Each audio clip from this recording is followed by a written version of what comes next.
ஒரு சொட்டு கண்ணீர் வேணுங்க. எதற்கு தெரியுமா? 40 நிமிஷம் இந்த பதிவை முழுமையாக கேட்குறவங்களுக்கு அடுத்த ஒரு அற்புதம் காத்துக்கிட்டு இருக்குது. கடந்த காலத்தில் இருக்கக்கூடிய ஆபத்து தொடரும். இதை செஞ்சுக்கிட்டே இருக்கீங்க, கண்டிப்பாக அது தொடரும். அது உங்களை விழுங்கவும் செய்யும். பாவத்தின் கட்டுக்கள் இன்னமும் அகற்றப்படலை. அகற்றப்படுவதற்கு உண்டான சாவி எங்க இருக்கு தெரியுமா? இந்த பதிவு முடிஞ்சதுக்கு அப்புறம் நீங்க எடுக்க போகும் ஒரு முடிவில் உங்க வாழ்க்கையோட எதிர்காலமே இருக்கு. ஏன் உங்களுக்கு மட்டும் ஒரு இழப்புக்கு அப்புறம் சந்தோஷம் அப்படின்றது இல்லவே இல்லை? நினைச்சு பார்த்தீங்களா? சாயப்பா இந்துவா முஸ்லீமா? எதற்காக இந்த அவதாரம் எடுத்தாரு? அன்பே சாய் குடும்பத்தில் இருக்கக்கூடிய குழந்தைங்க எந்த வேறுபாட்டையும் பார்க்கவே கூடாது. பார்த்தால் என்ன நடக்கும் தெரியுமா? நீங்க நினைச்சீங்கன்னா எதிர்காலம் சிறப்பாக இருக்கும். ஆனா நினைக்க தடையா இருப்பது இந்த விதமான கர்மங்களே. என்னைக்கும் உங்க கர்மா சாயப்பாவுடைய காலடியில் கிடக்கணும். உங்க கர்மாக்களால சாயப்பா மௌனம் காத்து கொண்டிருக்கிறார். ஒரு சாதாரணமான உண்மையை கூட உங்களால புரிஞ்சுக்க முடியல. அவர் உங்க வாழ்க்கைக்கு எதிர்காலத்துல எப்படி குறிச்சு வச்சிருக்காரு? உங்க கனவு, உங்க பிரார்த்தனை நிறைவேறுமா? எல்லாவற்றிற்கும் இந்த பதிவு ஒரு கிரீடம் போல உங்களுக்கு அமைய போகுது. உங்க அன்பு உள்ளங்களுக்கு, கஷ்டப்படக்கூடியவர்களுக்கு இந்த பதிவை நிச்சயமா ஷேர் பண்ணுங்க. அவங்க வாழ்க்கை மாறட்டும். அது உங்களுக்கு ஆசீர்வாதமாக அமையட்டும்.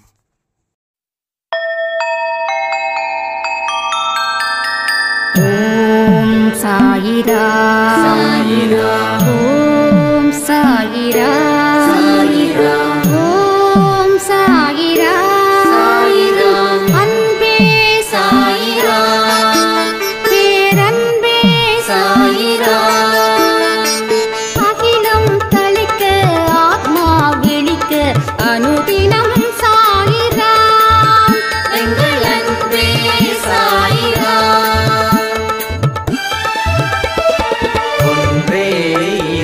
ஒன்றே பூமிக்கென்றும் சாயிரா, சரணம் சாயிரா, நன்றே செய்து வாழ்வோம், நாம் ஒன்றே செய்து வாழ்வோம், அன்பே சாயிரா.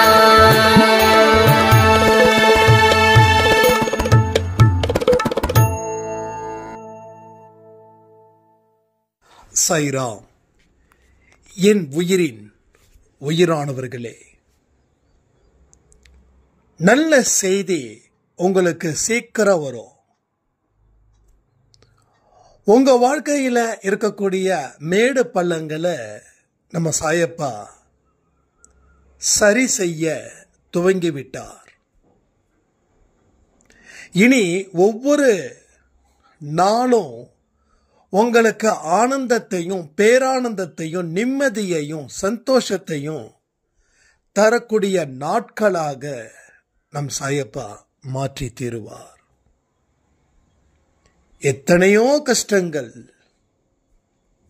இனி என்னோட குழந்தை எந்த இடத்துலையும் கஷ்டப்படக்கூடாது, காயப்படக்கூடாதுன்னு அவர் மனசுல நாம விதைச்சிட்டோம். இந்த பயிற்சி ஒரு பெரிய வேகத்தையும் நம்பிக்கையும் எனக்கு கொடுக்குது. ஒரே நேரத்தில் பலவிதமான சந்தோஷமும் மகிழ்ச்சியும் ஒரு மனுஷனுக்கு வந்தா எப்படி இருக்குமோ அதுபோல எனக்கு இந்த பயிற்சி தொடங்கின நாள்ல இருந்து இப்ப வரைக்கும் அந்த மாதிரி எண்ணங்கள் எனக்கு வெளிப்படுது அப்படின்னு ஒரு சாய்ராம் சொல்லியிருந்தாங்க. நல்ல மனசுக்கு எல்லாமே கூடும். நீங்க எவ்வளவுதான் வேதனையில அழுதாலும் அந்த அழுக நாம நினைக்கிறோம் வீணா போகுதுன்னு. ஆனா வீணாதான் போச்சு. வீணா போனதுன்னு நினைச்சது உண்மை. ஆனா வீணாவும் போச்சு. ஆனா இனி அழுக வீணா போகாது. மழை நிறைய பெஞ்சா மழை தண்ணி எங்கெங்க போகும்? ஆத்துக்கு போகும். ஆத்துல இருந்து கடலுக்கு போகும் இல்லையா? எல்லா நீரும் கடல்ல கலக்கிறது போல, எல்லா நீரும் ஆற்றுல கலக்கிறது போல. இப்போ இந்த மழை நீர் எங்கேயும் கலந்துடக்கூடாது, எனக்குள்ள வேணும்னா நம்ம என்ன பண்ணணும்? மழை நீரை சேகரிப்பதற்கு என்னென்ன வழிகள் இருக்கோ சேகரிக்கலாம். சரிதானே? அதே போல எத்தனையோ வேதனையால கண்களில் இருந்து அழுத கண்ணீர் வீணா போச்சு. ஆனா இனி வீணா போகாது. எல்லாமே ஒரு பாத்திரத்தில் சேமித்து வைக்கப்படும்.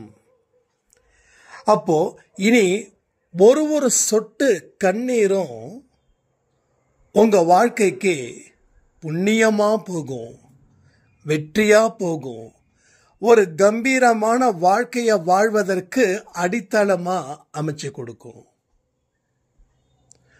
உங்க குடும்பத்தில் எத்தனையோ பிரச்சனைகள் உங்களை மதிக்காம இருக்கிறதால உங்களுக்கு பெரிய மன அழுத்தம், உங்க மேல பாசம் காட்டாம இருக்கிறதால உங்களுக்கு ஒரு பெரிய மன அழுத்தம், உங்க மேல அக்கறை இல்லை அதனால உங்களுக்கு பெரிய கஷ்டம், எல்லாற்றுக்கும் உங்க அழுகை காரணமா அமைஞ்சிருக்குது. பட் இனி அந்த நிலை உங்களுக்கு இல்லை. ஏன்னா அதை அத்தனையும் சரி பண்ண கடவுள் அமர்ந்து கொண்டிருக்கிறார் உங்கள் முன். உங்களுக்கு அழுக வருதா? அழுதுடுங்க, அழுதுருங்க. அழுகைய மனசுல வைக்க வேண்டாம், அழுதுருங்க. ஏன்னா இனி விழக்கூடிய கண்ணீர் எங்க போய் விடுதுன்னா அவருடைய பாதத்தில் நனைக்குது, அவரோட பாதத்தில் நனைக்குது. உங்களுக்கு அழுக வந்தா மட்டும் அழுகுங்க. அதுக்காக அழுதுதான் பலனை கிடைக்கும் அப்படின்னு நினைச்சு பண்ண வேண்டாம். இயல்பாகவே உங்களுக்கு அழுக வந்துச்சுன்னா அழுதுருங்க. அந்த அழுகையில அந்த அழுகை கண்ணீர் இருக்கு பாருங்க, அந்த கண்ணீரை சாயப்பாவோட பாதத்தில் தொடச்சிடுங்க. உண்மையா சொல்றேன், உண்மையா சொல்றேன். நம்மளுடைய ஒவ்வொரு அழுகையையும் கடவுள் கூர்ந்து கவனிக்கிறாரு. எதுக்கு? சந்தோஷப்படுறாரா? இல்லை. என்னுடைய குழந்தையோட அழுகையின் கண்ணீர் என்னுடைய கால்களின் பாதத்தில் நனைச்சது. என்னோட குழந்தைங்களுக்கு தேவையான அத்தனை விஷயத்தையும் நான் செஞ்சு தராம இருக்க போறது இல்லை. பயிற்சி முடியட்டும், ருத்ர தாண்டவ பயிற்சி முடியட்டும். என் குழந்தைங்களுக்கு நான் கொடுக்க போற ஒவ்வொரு விஷயமும் எந்த ஜென்மத்தில் மட்டும் இல்லை, எந்த ஜென்மத்தில் மனுஷனா பிறக்கிறாங்களோ அத்தனை ஜென்மத்திலையும் அவங்க மறக்க முடியாத அளவுக்கு அதை நான் செய்வேன் அப்படின்னு சொல்லி உறுதிப்படுத்துறாரு. இது எல்லாமே உண்மையா நடக்குது. மறுபடியும் சொல்றேன், கண்கள்ல இருந்து வரக்கூடிய கண்ணீர் இயல்பா வந்துச்சுன்னா அந்த கண்ணீரை எப்ப வந்தாலும் சரி உடனே சாய்ப்பாவோட பாதம், வீட்டில் சின்ன சிலை வச்சிருப்பீங்கல்ல, அந்த சிலையில அந்த கண்ணீரை தொடச்சிடுங்க. இல்லை சிலை இல்லை, என் வீட்டில் ஃபோட்டோ தான் இருக்குதுன்னா ஃபோட்டோவில் சாய்ப்பாவோட பாதம் இருக்குல்ல, அங்கே வச்சிருங்க. அப்போ அதனுடைய பலன் இருக்கே வேற மாதிரி இருக்கும். நம்ம மனப்பூர்வமா சில விஷயத்த செய்யறோம், மனப்பூர்வமா அழுக வரும். என்னதான் நம்ம வாழ்க்கையில வெற்றி வந்தாலும், நான் சொல்லட்டுமா, என்னோட லைஃப்ல இதுக்கு முன்னாடி பல கஷ்டத்தை அனுபவிச்சிருப்பேன்ல. அனுபவிச்சிருக்கும் போது அது என்னைக்கும் மறக்காது. சுடுகாட்டுக்கு போற வரைக்கும் அது மறக்கவே முடியாது. ஒரு நாட்டுக்கே ராஜாவா அவன் இருந்தாலும், அவன் வெற்றி மேல வெற்றிய குவிச்சாலும், அவனுக்கு இல்லை அப்படின்ற ஒரு நிலை வந்தாலும், அவன் வாழ்க்கையில் அடிப்பட்டதை ஒரு கணம் நினைச்சு பார்த்தானா அவன் கண்கள்ல இருந்து பொல பொல பொலன் கண்ணீர் கொட்டும். அதே போல எனக்கு நிறைய கொட்டும். வாழ்க்கையில பட்ட கஷ்டம், வாழ்க்கையில பட்ட அவமானம், எல்லா சொந்தங்களும் தூக்கி விடாம இது பண்ணது, நம்மளை அசிங்கப்படுத்தினது, ஒருத்தவங்களை ரொம்ப டீப்பா நம்பி இருப்போம், அவனும் அவன் புத்தியை காட்டிடுவான். ஸோ எல்லாமே ஒரே நேரத்தில் ஒரு இக்கட்டான சூழ்நிலையில் நம்ம தனிச்சு விட்டு இருக்கக்கூடிய காலத்தை இப்போ நீங்க நினைச்சாலும் உங்க கண்களில் கண்ணீர் கொட்டும், டெஃபினட்டா கொட்டும். எத்தனையோ இழப்புகளை நினைச்சு பார்த்தாலும் அந்த கண்ணீர் கொட்டும். ஒரு காலத்துல சந்தோஷமா வாழ்ந்த வாழ்க்கையில இன்னைக்கு வெறுமனே இருக்கிறத நினைச்சாலும் கண்ணீர் கொட்டும். அப்போ எத்தனை பேர் உங்களை சூழ்ந்து நின்று உங்களுக்கு சந்தோஷத்தை கொடுத்தாலும் நீங்க தனிமையில இருக்கும்போது பல விஷயத்தை யோசிக்கும் போது உங்க கண்கள்ல இருந்து கண்ணீர் கொட்டும். ஏன்னா எதையும் மறக்க முடியாது, மறக்கவே முடியாது. மறக்கிறேன்னு சொல்லலாம், ஆனா மறக்க முடியுதா? ரியலா மறக்க முடியாது. அது வாழ்க்கையில முன்னேற்றத்தை தடுக்காத வரைக்கும் பிரச்சனை இல்லை, முன்னேற்றத்தை தடுத்துச்சுன்னா அது பிரச்சனைங்க ஆயிடும். ஏன்னா கடந்த காலத்துல உட்காந்துக்கிட்டு இருக்கிறதுல எந்த லாபமும் இல்லையே. அன்னைக்கு நடந்துச்சு, நடந்தது, முடிஞ்சது. இனி நடக்க போறது இல்லை. இனி நடக்க போக வேண்டியது எதிர்காலம்தான். அதை பேஸ் பண்ணி நம்ம நிகழ்காலத்தில் வாழணும். இல்லை, நிகழ்காலத்தில் தானே வாழ சொல்றாங்க கடவுள். நம்ம சாய்ப்பா என்ன சொல்றாரு? நிகழ்காலத்தில் வாழு, எதிர்காலத்தை நினைச்சு பயப்படாது, கடந்த காலத்துல இருந்து மீண்டு வா. இந்த நிமிடம் தான் உன்னோட சொத்து, உன் சொந்தம் எல்லாமே இந்த நிமிடம் தான். அடுத்த நிமிடத்தை பத்தி நீ கவலைப்படாத, கடவுள் இருக்கிறாரு. உன் வயிறு காஞ்சிருந்தாலும் கடவுளே பொறுப்பு, உன் வயிறு நிறைஞ்சிருந்தாலும் கடவுளே பொறுப்பு. எல்லாத்துக்கும் கடவுளுக்கு நன்றி சொல்லு. உன் வயிறு காஞ்சி இருந்தா கூட உனக்கு அதனால பெருசா பாதிப்பு ஒன்றும் இல்லை. வயிறு காஞ்சி போயிருந்தா கூட அதனால பெருசா பாதிப்பு இல்லை. எப்போ எல்லாமே கடவுளே பொறுப்பாகிறாரே அப்படின்னு நாம மனப்பூர்வமா நினைச்சு வாழ்க்கை வாழும்போது, எஸ், துன்பங்கள் கூட உன்னை துன்பமாக்கப்படுவது இல்லை, துன்பங்கள் கூட உன்னை துன்பமா மாத்த போவது இல்லை. அப்ப அந்த துன்பம் உன்னை இருக்குதான்னு உனக்கு தெரியாதது போல அந்த துன்பம் உன் கூட இருக்கும். அது உன்னை ஒன்றும் செய்யாது. நிறைய பேரோட பிரார்த்தனை என்ன தெரியுமா? துன்பங்கள் இருக்கக்கூடாது, துன்பங்கள் இல்லாத பெரு வாழ்க்கை வாழணும். இது எல்லா மனுஷனுடைய கேட்கக்கூடிய குணம். நீங்க கேட்கறது தப்பு இல்லை. ஆனா வானத்துல இருந்து நான் குதிக்கணும், கீழே அடிபடக்கூடாதுன்னு கடவுள்கிட்ட கேட்கறது போல அப்படிப்பட்ட ஒரு வேண்டுதல் உங்களால வைக்க முடியுமா? நான் 100வது மாடியில இருந்து கீழே குதிக்க போறேன் கடவுளே, எனக்கு கை கால் அடிபடக்கூடாது, உயிர் போகக்கூடாது, எலும்பு உறையக்கூடாது, தலை அடிபடக்கூடாது, ஒரு சின்ன சேதம் கூட என் உடலில் வரக்கூடாது அப்படின்னு நீங்கள் ப்ரே பண்ண முடியுமான்னு? அப்படி ப்ரே பண்ண முடியுமா? அப்படி ப்ரே பண்ணிட்டு நீங்கள் போய் குதிப்பீங்களா? சரி, நீங்கள் ப்ரே பண்ணுறீங்க, ஒரு வாதத்துக்கு வச்சுப்போம், உங்களால் குதிக்க முடியுமா? சொல்லுங்க, குதிக்க முடியாதுல்ல.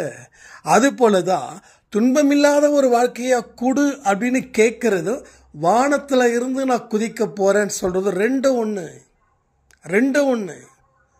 அப்ப என்ன கேட்கணும்? துன்பம் ஓரமா இருக்கட்டும், அந்த துன்பத்தால நான் பாதிக்கப்படக்கூடாது, துன்பத்தால மனசு உடைஞ்சு போயிடக்கூடாது கடவுளேன்னு சொல்லுங்க.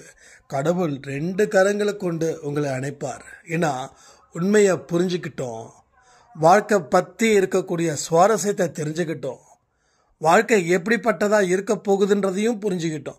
இப்படி புரிஞ்சுக்கிட்டு அவர்கிட்ட பிரார்த்தனை பண்ணும்போது நீங்க கிட்டத்தட்ட 60% தெளிவா இருக்கீங்கன்னு அர்த்தம். பட் இதற்கு மாற்றா நீங்க பிரார்த்தனை பண்ணீங்கன்னா 6% கூட தெளிவில்லாத மனநிலையில நீங்க இருக்கீங்கன்னு அர்த்தம்.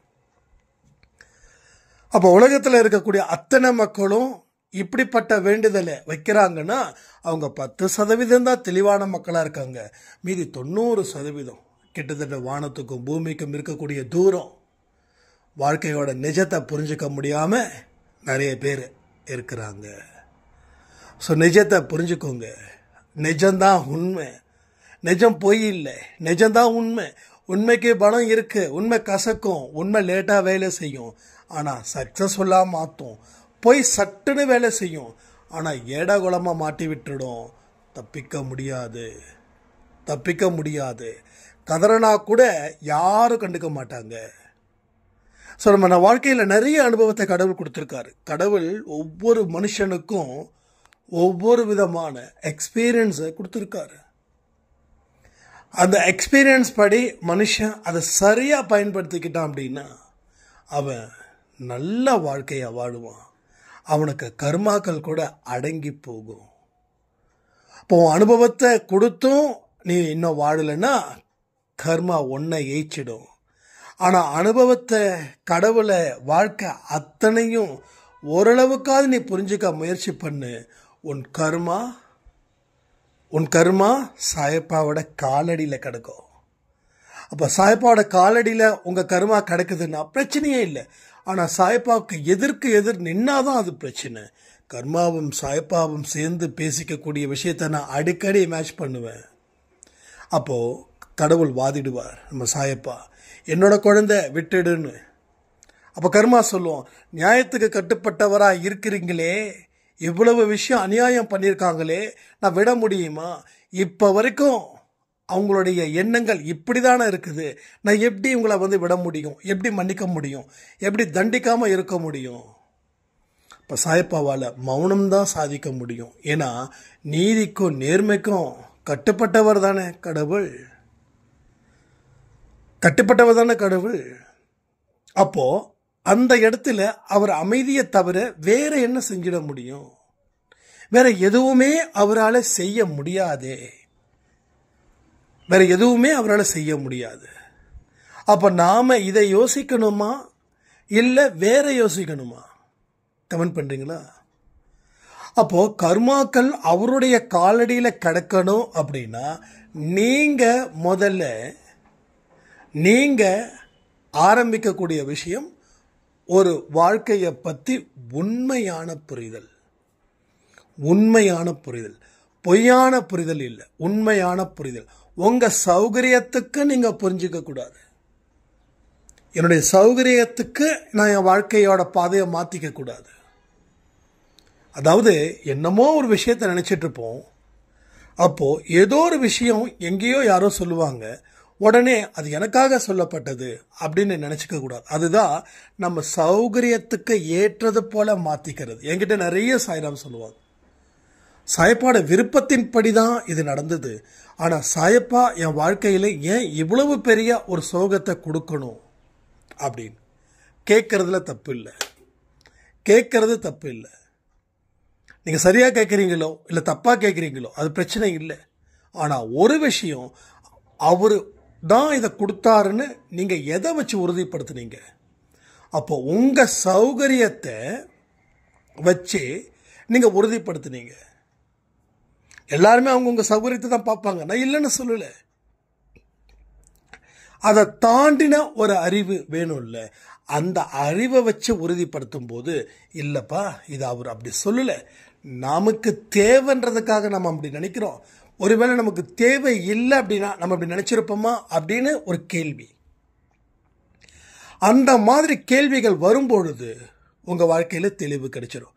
அப்போ சாயப்பா என்ன பண்ணுவாருன்னா, உங்களோட ஆழ்ந்த மனசுல இருக்கக்கூடிய பிரம்மாண்டமான அருமையான அற்புதமான எண்ணங்கள், அப்போ அவருடைய எண்ணங்களும் அந்த எண்ணங்களும் கூடி வரும்போது உங்க வாழ்க்கையில அவர் எந்த வழியை ஏற்படுத்தி இருக்கிறாரோ அந்த வழியில டிராவல் பண்ண சொல்லுவார்.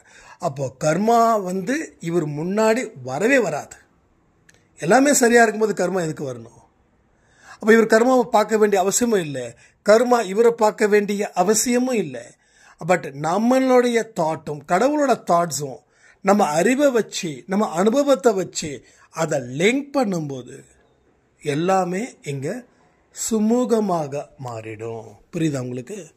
இதுதான் நம்ம தெரிஞ்சுக்க வேண்டிய மிக முக்கியமான விஷயம். என்கிட்ட ஸ்டார்டிங்கில் நம்ம அன்பே சாய் குடும்பத்தில் இருக்கிறவங்க, என்னங்க சாயப்பா இப்படி இருக்கிறாரு, எவ்வளவு பிரார்த்தனை பண்ணியும் என் வாழ்க்கையோட பிரச்சனைகளை தீர்க்கவே இல்லை அப்படின்னு சொல்லி பயங்கரமாக பேசுனாங்க. ஆனால் இப்போவோ அவங்க நல்லா புரிஞ்சுக்கிட்டாங்க. சாய்ப்பா உண்மையிலே கிரேட்டுங்க. ஒரு சாய்ராம் வந்து ஐ திங்க் 1 இயராக நம்ம அன்பே சாய் குடும்பத்தில் இருக்காங்கன்னு நினைக்கிறேன். அவங்க என்கிட்ட சொன்ன வார்த்தை, ஆரம்பத்தில் ஒரு விதமான டென்ஷன், விரக்தி, வெறுப்பு. என் குடும்பத்தில் இருக்கிறவங்க அத்தனை பேரும் நல்லா இருக்காங்க, ஆனால் என்னால் மட்டும் அப்படிப்பட்ட வாழ்க்கை வாழ முடியல. உங்களுக்கு கடவுள் நல்லது பண்ணுறாரு, ஆனால் எனக்கு பண்ணல. உங்களுக்கு நல்லது பண்ணுறாருன்றதுக்காக எல்லாருக்கும் நல்லது பண்ணுறாங்கன்னு நீங்கள் எப்படி சொல்ல முடியும் அப்படின்னாங்க. நான் அப்போ தொடர்ந்து சொன்னேன், இல்லைம்மா நீங்கள் கொஞ்சம் வெறுப்பாக இருக்கீங்க, கொஞ்சம் பொறுப்பாக உங்கள் வாழ்க்கையை பாருங்க அப்படின்னு. அதுக்கப்புறம் மறுபடியும் ஒரு கொஞ்ச நாள் ஏதாவது சொல்லிக்கிட்டே இருப்பாங்க. சரி, ஓகே, நம்ம ஒருத்தவங்க வெறுப்பாக அவங்க வாழ்க்கையை வாழ்கிறாங்க அப்படின்னா அவங்க வாழ்க்கையில் அத்தனை சூழ்நிலை அப்படி இருந்திருக்கும். எத்தனையோ பேர் ஒரு மாதிரி ட்ரீட் பண்ணும்போது இப்போ நம்மளும் அந்த இடத்துல இருந்து வந்தவங்க தானே. நம்ம வீட்டுக்கு பக்கத்து வீட்டு அம்மா என்கிட்ட சொல்லுவாங்க, தம்பி உனக்கு எந்த பிரச்சனையும் இருக்காது, இன்னும் கொஞ்சம் வருஷத்தில் நீ நல்லா இருப்ப, நீ பல பேருக்கு கடன் கொடுப்ப. ஏன்னா நம்ம கடன் வாங்கி சீரழிஞ்சு போய் நின்னோம். நீ பல பேருக்கு கடன் கொடுப்ப, உன்னை அந்த அளவுக்கு கடவுள் ஆக்குவார் அப்படின்னும் போது செம்ம காண்டாகும். நடக்கக்கூடியதை பேசினா பரவாயில்ல, பிரச்சனையை தீர்க்கணும்னு தான் நாம் யோசிக்கிறோம். ஆனால் நீ கடன் கொடுக்குற, என் கடனை எப்போ தீருது, நான் எப்போ சம்பாதிக்கிறது, நான் எப்போ கடன் கொடுக்க முடியும், எனக்கு தேவையானதை முதல்ல நான் கடனை அடைக்கணும். அதுவே ஒரு யுகம் ஆக போகுது, ஆகும். அடுத்தது அந்த கடனை தீர்க்கிறதே ஒரு பெரிய விஷயம். அதுக்கப்புறம் சம்பாதிக்கணும், சம்பாதிச்சு எனக்கு தேவையான அத்தனை பொருளையும் நான் வாங்கணும், அது இன்னொரு யுகம். மூணாவதாக தான் நான் கடன் கொடுக்க முடியும். அப்போ யோசிச்சு பாருங்களேன், அப்போ எனக்கு கோவம் வருமா வராது? அப்போது எனக்கு ஒரு அம்மா சொன்னதால அந்த அம்மா மேலே கோவம் வந்தது. அப்போது நான் உங்ககிட்ட சொல்லும்போது கோவம் வரதானே செய்யும். இப்போ எனக்கு மட்டும் கோவம் வரலாம், அவங்களுக்கு கோவம் வரக்கூடாதா? சரி, ஓகே, அவங்க ஒரு வெறுப்பு, எனக்கும் அந்த அம்மாவுக்கு வெறுப்பு கிடையாது, இப்போ எனக்கும் நம்ம அன்பே சாய் குடும்பத்துக்கு வெறுப்பு கிடையாது. அப்போ அவங்களுடைய சூழ்நிலையை அவங்களுக்கு புரிஞ்சுக்கிட்ட விதத்தில் சொன்னாங்க. நான் திரும்பவும் ஒன்று சொன்னேன், இதை பாருங்கம்மா, முதல்ல இந்த வெறுப்பால் தான் வாழ்க்கையில் நிறைய நீங்கள் லாஸ் ஆகிருக்கீங்க, பட் இதை சரி பண்ண முயற்சி பண்ணுங்களேன் கொஞ்சம் அப்படின்னு. அப்புறம் என்னாச்சு ஏதாச்சுன்னு தெரியல. அதுக்கப்புறம் மறுபடியும் அவங்க பேசுவாங்க, சேட் பண்ணுவாங்க, அப்படி இப்படி. இப்போ ஃபைனலி இந்த வருஷத்துலேருந்து அவங்களோட லைஃப் அவ்வளோ அழகாக இருக்குது. சாய்ப்பா ரொம்ப அன்பானவருங்க. அப்போ ஒரு வருஷத்துக்கு முன்னாடி அவரை வெறுத்தவங்க இன்றைக்கி எப்படி புரிஞ்சுக்கிட்டாங்கன்னா, நீ கடவுளை எப்போ புரிஞ்சுப்ப, ஒன்றை நீ புரிஞ்சிக்கும் போது தான், உன்னுடைய சூழ்நிலையை நீ என்னைக்கு அடாப்ட் பண்ணுறியோ, நீ அக்செப்ட் பண்ணுறியோ, அப்போ தான் எல்லாமே நடக்கும். நம்ம அடிக்கடி சொல்லுவோம்ல, துன்பத்தை ஏற்றுக்கோ, துன்பத்தை ஒத்துக்கோ, தப்பு பண்ணியா ஒத்துக்கோ, என்ன பிரச்சனை? உண்மைக்கு எதிராக நின்று போராடாத, அது உன்னை பைத்தியக்காரனாக்கும், சட்டையை கிழிச்சிட்டு வெளியில் ரோட்டுக்கு தள்ளி விட்டுரும். உண்மையை ஏற்றுக்க முடியாதவங்க தான் ஸ்ட்ரெஸ்ஸில் இருக்காங்க இங்கே வாழ்க்கையில். என் பையன் எனக்கு சோறு போடலை, என் பொண்ணு என்னை கண்டுக்கலை, என் கணவர் என்னை விட்டுட்டு போயிட்டான், என் மனைவி என்னை விட்டுட்டு போயிட்டாங்க, என்னை பார்ட்னர் ஏமாத்திட்டாங்க. இதெல்லாம் ஒவ்வொரு மனுஷனோட வாழ்க்கையில் ஏதோ ஒரு நிகழ்வுகள் இருந்துக்கிட்டே தான் இருக்கும். ஏதோ ஒரு நிகழ்வுகள். எனக்கு இழப்பு இருக்குது, பேசுகிற எனக்கும். ஸோ உங்களுக்கு இழப்பு இருக்குது. அப்போது எப்படி மீண்டும் வரணுன்றதை பார்க்கணும். அப்போ அதை ஏற்றுக்கோ. என்னை விட்டுட்டு போயிட்டாங்கன்னு சொல்லி இப்போ வரைக்கும் நான் உட்காந்துருந்தேன்னா என் வாழ்க்கையை மாற்றிக்க முடியாது. ஸோ ஒரு விஷயம், சந்தோஷம் வந்தது, அந்த சந்தோஷத்தை கடவுள் கொடுத்தாரு, அதே சந்தோஷத்தை கடவுள் எடுத்துக்கிட்டாரு. அப்போ வேற ஒரு சந்தோஷத்தை அவர் கொடுக்க தானே போறாருன்ற எண்ணத்தோட அதை நம்ம அக்செப்ட் பண்ணும்போது உங்கள் வாழ்க்கை புத்துணர்ச்சியாகும், மறுமலர்ச்சி அடையும். ரைட்டா? அப்போ நீங்கள் அக்செப்ட் பண்ணாத வரைக்கும் உங்கள் வாழ்க்கையில் எதையுமே நீங்கள் சாதிக்க போகிறது இல்லை, சந்தோஷம் அடைய போகிறதும் இல்லை. அப்போ வெறுப்பு வெறுப்பு வெறுப்பு. ஒரு வெறுப்பாக இருந்தது 2 வெறுப்பாக மாறுச்சு, 2 வெறுப்பான்றது 4ஆக மாறுச்சு, 4 8ஆக மாறுச்சு, 8 16ஆக மாறுச்சு. இப்படி குட்டி போட்டுக்கிட்டே போயிடுச்சு. வெறுப்பு வெறுப்பு வெறுப்பு வெறுப்பு வெறுப்பு. கொஞ்சம் திங்க் பண்ணி பாருங்க. உங்கள் வாழ்க்கையில் இப்போ வரைக்கும் ஒரு இழப்புகள் இருந்திருக்கு அப்படின்னா அதுக்கு காரணம், அதில் இருந்து நீங்கள் மீளாமல் இருப்பதற்கு உண்டான காரணம் ஒன்றே ஒன்று தான். அதை ஏற்றுக்க முடியல. எப்படிப்பா ஏற்றுக்க முடியும் அப்படின்னு சொல்கிறவங்க நிறைய பேர்.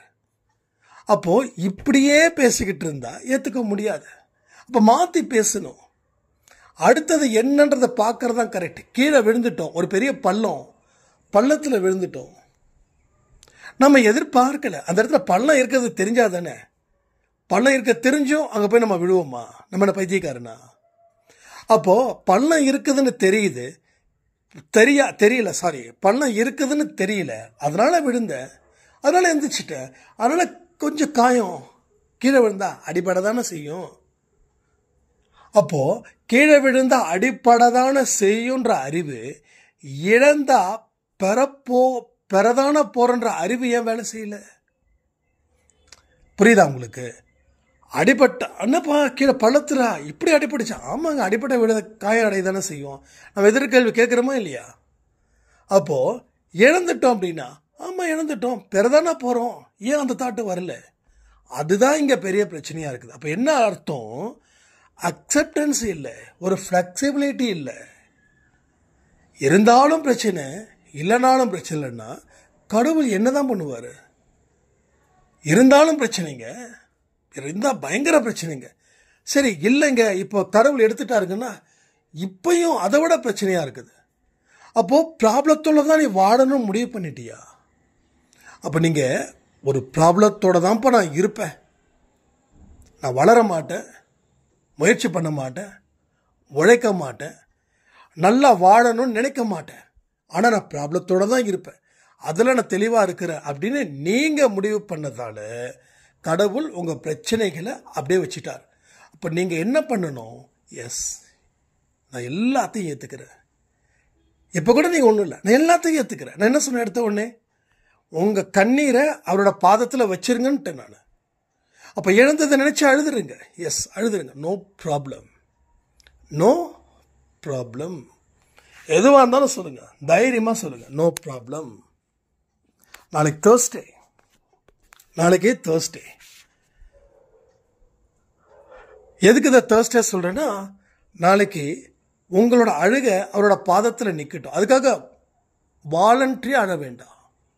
எழுந்ததை நினச்சி பாருங்க, இதில் கடக்கணும்னு நினைங்க, கடைசியாக ஒரு அழுகை அழுதுருங்க. இனி உங்கள் கண்களில் கண்ணீர் வரக்கூடாது. வராமல் பார்த்துக்க வேண்டியது உங்கள் பொறுப்பு. வராமல் நீங்கள் பார்த்துக்கிட்டீங்கன்னா அப்போ நீங்கள் ஏதோ ஒரு விஷயத்தை தொடர்ந்து செய்ய போறீங்கன்னு அர்த்தம். நீங்கள் அந்த விஷயத்தை தான் கடவுள் ஆசீர்வதிக்க போறாருன்னு அர்த்தம். அதன் மூலமாக நீங்கள் வாழ்க்கையில் பெரும் வாழ்க்கையை வாழ போறீங்கன்னு அர்த்தம். ஸோ இழந்ததை நினச்சி அழுவுறத புத்திசாலித்தனமா இல்லையா அப்படின்றத கமெண்ட் பண்ணுங்க. எதை நீங்கள் இழந்து இப்போ வரைக்கும் அதில் இருந்து மீள முடியல அப்படின்றதையும் கமெண்ட் பண்ணுங்கள். ரொம்ப பர்சனலாக இருந்தால் முடிஞ்சால் எனக்கு வாட்ஸ்அப் பண்ணுங்கள், இல்லைன்னா பரவாயில்ல, ஒன்றும் பிரச்சனை இல்லை. அப்போது கவலைகள் இல்லாத ஒரு வாழ்க்கை வேணுமா? நடந்ததை நினச்சி கவலைப்படாத. நீ நடந்ததை நினச்சி கவலைப்பட்டால் கவலைகள் இருக்கக்கூடிய வாழ்க்கை எனக்கு வேணும் அப்படின்னு கேட்கறதுக்கு சமம். வாழ்க்கையில் வெல்லணும் அப்படின்னா நீ எல்லா விஷயத்தையும் ஏற்றுக்கோ. அவமானத்தை ஏற்றுக்கோ, வெகுமானத்தை ஆட்டோமேட்டிக்காக உனக்கு வந்து சேரும். அதை விட்டுட்டு நான் அப்படி வாழ்ந்தேன், நான் இப்படி வாழ்ந்தேன் அப்படின்னா எந்த ஒரு வாழ்க்கையை வாழ முடியாமல் போயிடுமே. ஸோ வாழ்க்கையில் கண்டிப்பாக விடுதலை உங்கள் எல்லாருக்குமே கிடைக்கும். ஆனால் உங்கள் கைகள் கட்டப்பட்டுள்ளது, கைவிலங்கு இடப்பட்டுள்ளது. அந்த கட்டப்பட்டது, கைவிலங்கு இடப்பட்டது எல்லாமே உங்கள் மனசில் இருக்கக்கூடிய எதிர்மறை எண்ணங்கள் தான். அந்த எதிர்மறை எண்ணங்கள் தான் எல்லாத்தையும் செஞ்சது. இப்போ அந்த விலங்கை அவுக்கணும், அப்பதான் நீங்க ஃப்ரீடமா இருக்க முடியும்னா கவலைகளை அவரிடம் வச்சிடுங்க. யார்கிட்ட? உங்க கவலைய எந்த மனுஷங்க கிட்டையும் தயவு செய்து சொல்லாம கடவுள் அப்படின்ற ஒரு அன்பான இரக்கமான கருணையோடு இருக்கக்கூடியவர்கிட்ட சொல்லுங்க. எல்லா விஷயத்தையும் சொல்லுங்க. உங்களோட வாழ்க்கையில உங்களுக்கு நடந்த அத்தனையும் சொல்லுங்க. பட்டியல் போடுங்க, தப்பே இல்லை. நாளைக்கு வேணா 1 மணி நேரம் நம்ம கவலைகளை அவர்கிட்ட ஒப்படைச்சிடலாமா? 1 மணி நேரம் மௌன விரதம் இருக்கலாமா? Thursday ஒன்றும் பிரச்சனை இல்லையே. எல்லாரும் ஒரே மணி நேரத்தில் ஃபாலோ பண்ணலாமா? காலையில் ஒரு 7 to 8 இருக்க முடியுமா? முடிஞ்சா இருங்க. இல்லை ஏதோ 1 மணி நேரம் எடுத்துக்கோங்க. உங்கள் கவலைகளை அவர்கிட்ட சொல்லுங்க. உங்கள் அவமானத்தை அவர்கிட்ட சொல்லுங்க. உங்கள் சந்தோஷமான வாழ்க்கையில் வாழ்ந்த பகுதிகளை ஞாபகப்படுத்துங்க. அது இழந்ததை நினைச்சு அழுவுங்க. உங்கள் கண்ணீரை அவருடைய பாதத்தில் நாளைக்கு வைங்க. ஆனால் ஏதோ 1 மணி நேரம். ஏன்னா திடீர்னு ஒரு ப்ரோக்ராம் பண்ணுறோம். நாளைக்கு 6 to 7னா உங்களுக்கு ஏதோ கமிட்மெண்ட் இருக்கும். 8 to 9னா வேற ஒருத்தங்களுக்கு கமிட்மெண்ட் இருக்கும். ஸோ நாளைக்கு காலையில் எந்த நேரமாக இருக்கட்டும், காலையில் 4 மணிக்கு செய்ய வேண்டிய அத்தனை வேலைக்கு முடிச்சதுக்கப்புறம் 1 hour நீங்கள் எடுத்துக்கோங்க. அதை எடுத்துக்கிட்டு செயல்படுத்துங்க. 1 மணி நேரம் உங்கள் சந்தோஷம், அதன் மூலமாக பெற்ற துக்கம் எல்லாத்தையும் உங்கள் பாதத்தில், அவரோட பாதத்தில் உங்கள் கண்ணீரை நாளைக்கு சமர்ப்பிங்க. நாளைக்கு நைட்டு கூட ஆனாலும் சரி, 12 மணி வரைக்கும் டைம் இருக்குது. ஸோ இன்னைக்கு நைட்டு 12 மணியில் இருந்து நாளைக்கு நைட்டு 12 மணி வரைக்கும் 24 மணி நேரம், ஓகேவா, செய்யுங்க. தப்பே கிடையாது. நீங்கள் அழக்கூடிய அழுக எந்த மனுஷனுக்கும் உங்கள் குடும்பத்தில் இருக்கிற யாருக்கும் தெரியப்படுத்தக்கூடாது. உங்கள் அன்பான உறவுகள் யாராவது இருந்தாங்கன்னா கண்டிப்பாக இதை பற்றி சொல்லுங்கள். இல்லை இந்த பதிவை கூட அனுப்புங்க. நிச்சயமாக சொல்கிறேன், மனதார விடக்கூடிய கண்ணீர் அவரோட பாதத்தில் நினைக்கும் போது உங்கள் மனம் குளிரும்படி சில சம்பவங்கள் நடக்கும். இன்னைக்கு காலையில் சொன்னேன்னு நினைக்கிறேன்ல, 2 பிரார்த்தனையும் ஸ்ட்ராங் ஆயிடுச்சு. குலதெய்வத்தையும் கண்டுபிடிச்சு கொடுத்துட்டாரு. அடுத்தது 3வது அழுகை. அழுதுருங்க. எனக்கு அழுகையே வரலைங்க, நான் தெளிவாக தாங்க இருக்கேன்னா பிரச்சனையே இல்லை. நீங்கள் அந்த கட்டத்தை தாண்டிட்டீங்கன்னு அர்த்தம். மௌன விரதம் இருங்க, தப்பே கிடையாது. No issue. So every Thursday 1 hour விரதம் இருக்கலாம். இன்னும் சில பேர் இருக்கிறாங்க, தொடர்ந்து இருக்கிறாங்க. இன்னும் சில விஷயங்கள் நம்ம சொல்கிறோம், அப்பப்போ மறந்து போயிடும். ஸோ இனிமேல் என்ன சொன்னாலும் அதை நான் ஞாபகப்படுத்தி நான் உங்களுக்கு ரிமைண்ட் பண்ணுறேன். தப்பே கிடையாது. ஏன்னா நம்ம குடும்பம் சூப்பரான குடும்பம் இல்லை. நம்ம குடும்பத்தில் எவ்வளோ பெரியவங்க இருக்காங்க, எவ்வளோ சின்னவங்க இருக்காங்க, எவ்வளோ குட்டி குழந்தைங்க இருக்காங்க. ஸோ எல்லாரும் சந்தோஷமாக சிறப்பாக இருக்கணும். நான் ஏற்கனவே சொன்ன மாதிரி 2026 ரொம்ப ட்ரபிள் கொடுக்கக்கூடிய இயராக இருக்கு. சரி, வரக்கூடிய வருஷங்களும் அப்படி தான் இருக்கும். அப்போ நாம் சரியாக இருந்துட்டா எல்லாமே சரியாக இருக்கலாம். கொரோனா டைமில் நாமளும் அலட்சியமாக இருந்திருந்தா கண்டிப்பாக நம்ம உயிருக்கும் வேட்டு வச்சிருக்கும் கடவுள். அப்போது நம்ம அலட்சியப்படுத்தலை. எந்த அளவுக்கு நம்மளை பாதுகாத்துக்கிட்டோமோ பாதுகாத்துக்கிட்டோம். ஏன்னா நாம் நம்ம குடும்பத்துக்கு முக்கியம். அதுக்காக எல்லாரும் அப்படி தான். இப்போ நான் எனக்கு எனக்கு சாவை பற்றி பயம் இல்லை. ஆனால் எனக்குன்னு இருக்கக்கூடிய குடும்பம் எல்லாமே உங்களையும் சேர்த்து தான் சொல்கிறேன். அது ஒரு விஷயம். அப்போ நம்ம என்ன பண்ணணும்? ஆரோக்கியமாக இருந்தால் தான் நம்ம பார்த்துக்க முடியும். அப்போ நீங்கள் ஆரோக்கியமாக இருந்தால் தான் என்னையும் பார்த்துக்க முடியும், உங்கள் குடும்பத்தையும் பார்த்துக்க முடியும், அன்பே சாய் குடும்பத்தையும் பார்த்துக்க முடியும். இங்கே சந்தோஷ் அப்படின்றது எல்லாரும் சேர்ந்தது தான், நீங்கன்றது எல்லாரும் சேர்ந்தது தான். ரைட்டா? அப்போ இந்த குடும்பத்துக்கு உண்டான ஒரு விஷயத்தை நம்ம செஞ்சதால தப்பிச்சோம். அதே போல தான் இப்பொழுதும். எந்த பயமும் வேண்டாம். பட் ஒரு விஷயத்தை மட்டும் புரிஞ்சுக்கோங்க, உன்னை இழந்தாதான் இன்னொன்று பெற முடியும். நீங்கள் இழந்ததை நினச்சிக்கிட்டே இருந்தா இன்னொன்று பெற முடியாது. உன்னை இழக்கணும். நீ இழக்கிறது கரெக்டு. நீ இழக்கிறது கரெக்டு. இப்போ தப்புன்னு உனக்கு தெரியும். ஏன்னா நீ எதையும் பெறலை. பட் நீ பெறும்போது தான் தெரியும், ஓ இதுக்கு தான் நான் இழந்தமான்னு. ஸோ அது மாதிரி நான் இழந்ததுக்கு நிறைய கடவுள்கிட்ட நன்றி சொல்கிறேன்.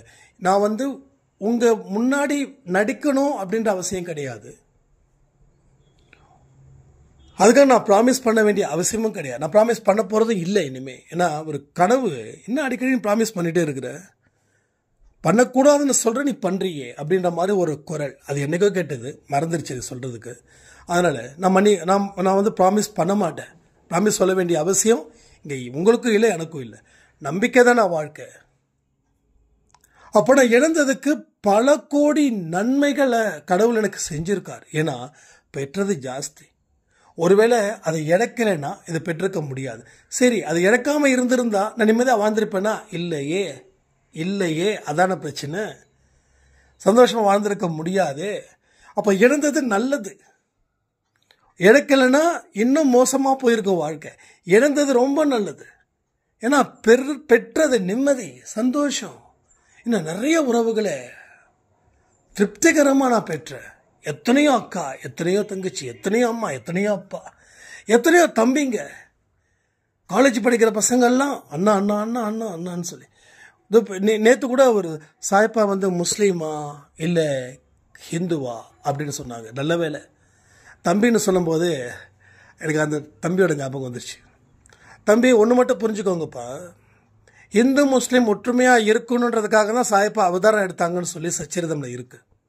அதனால் அவர் முஸ்லீமும் கிடையாது, அவர் இந்துவும் கிடையாது. ரைட்டா? அதை பற்றி யோசிக்க வேண்டியதே இல்லை.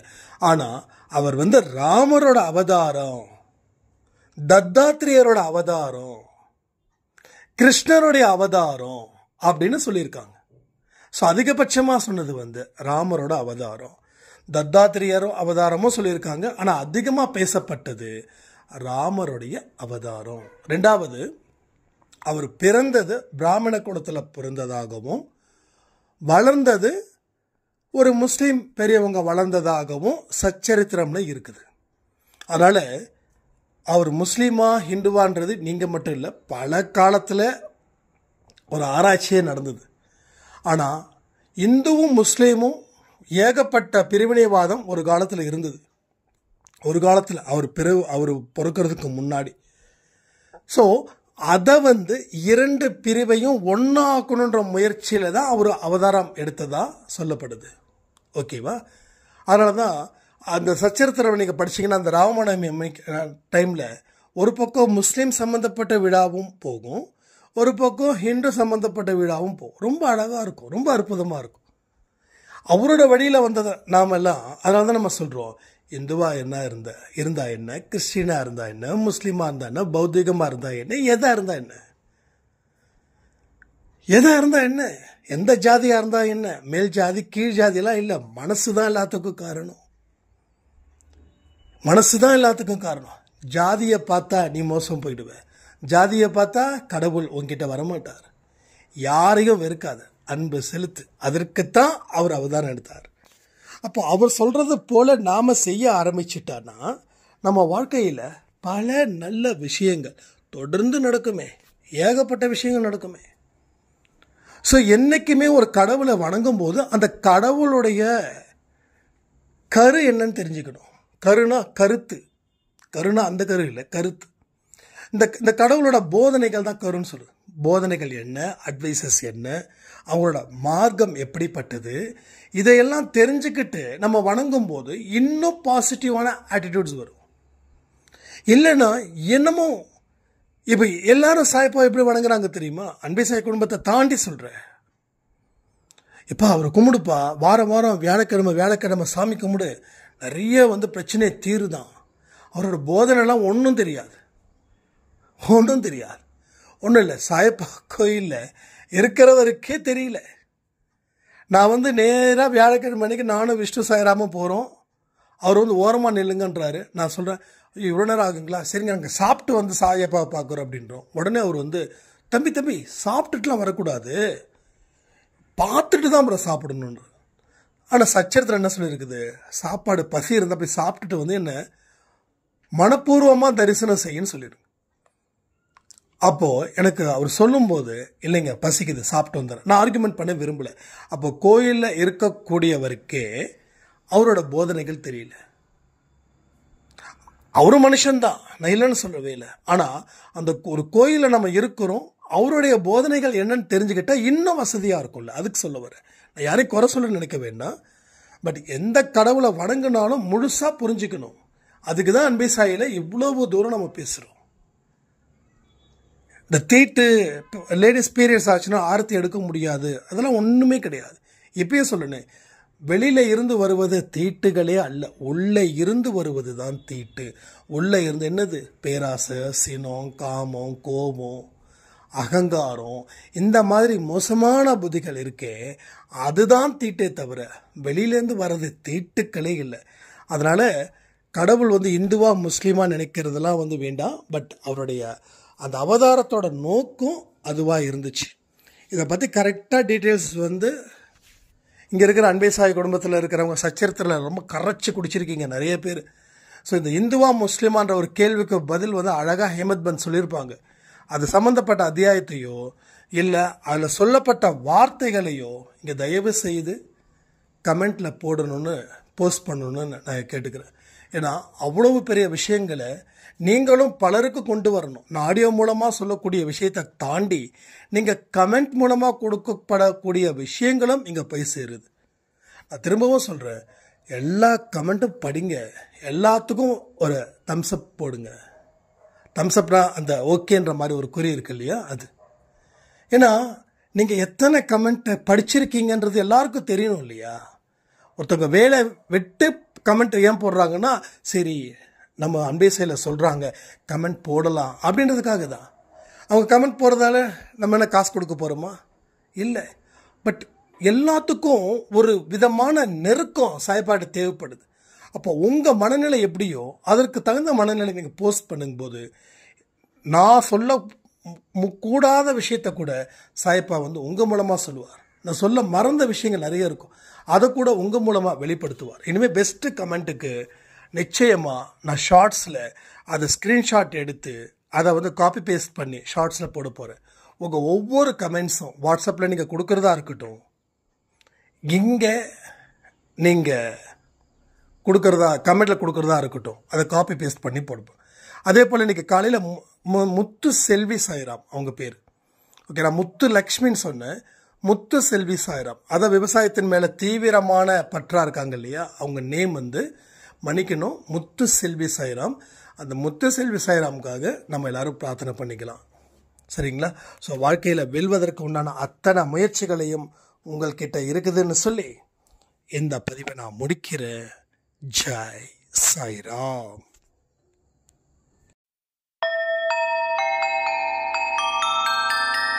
ஓம் சாயிராம்.